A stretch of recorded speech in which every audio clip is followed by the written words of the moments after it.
I release the pendulum. Without the controller, it swings for minutes. Same release, but now the cart is watching the pendulum's angle and moves to kill the swing. It's over in half a second. Same rig as in my last videos. A pendulum with a magnetic angle sensor riding on a belt-driven cart. Last time I showed anti-sway input shaping. That was open loop. It can only cancel swinging the controller itself commanded. This time the loop is closed. Whatever starts the swing, the controller sees it and reacts. The equation of motion says something simple. The only handle I have on the swing is accelerating the cart. So here's the idea. Make the cart impersonate viscous friction. The thing that stops every real pendulum eventually, just turned way up. Comparing with a textbook damped oscillator hands me the gain.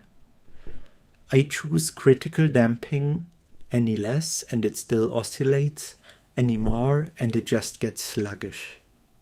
With the frequency and pendulum length measured in an earlier video, C comes out at 2.7 meters per second, per radian of swing. And one last trick. Integrate that control law once, cart acceleration becomes cart velocity, and the pendulum's angular velocity becomes just its angle. So the whole controller is one line. Cart velocity equals c times angle.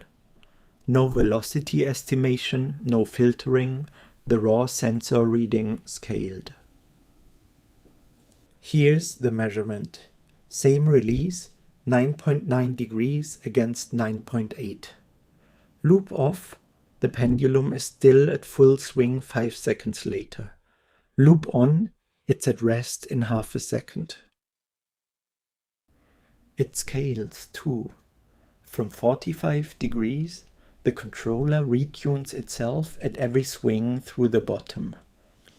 Starting as hard as the rail allows, ending critically damped. A second and a half start to still. And the sine is the whole story. Flip it and the same line pumps energy in. A finger tap grows past 100 degrees in 3 seconds. Flip it back as the pendulum crosses the bottom and the swing dies where it stood. Damping kills the swing. Next, the same cart holding the pendulum where it doesn't want to be. Straight up. Thanks for watching and see you next time.